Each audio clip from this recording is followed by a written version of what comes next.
As you wake up, pagising mo sa umaga, habang hinahawakan mo yung puso mo para nilalagay mo sa puso mo, sabi mo, Jesus, I trust in you.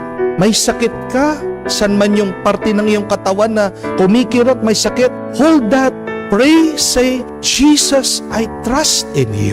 Kung litong-lito ka, hawakan mo muna yung ulo mo. And then say, Jesus, I trust in you. Asking for enlightenment, Jesus, I trust in you. Walang pera yung wallet mo. Marami kang utang. Sige, hawakan mo yung wallet mo. Sabihin mo, Jesus, I trust in you. At pagkatapos ng araw, wala pa rin kasagutan ang iyong problema. Say that repeatedly hanggang makatulog ka. Gawin mong pampatulog yan. Yung panalangin na yan, ulit-ulitin mo, Jesus, I trust in you. Do you trust Jesus? Let us pray and hope so that we can overcome our problems.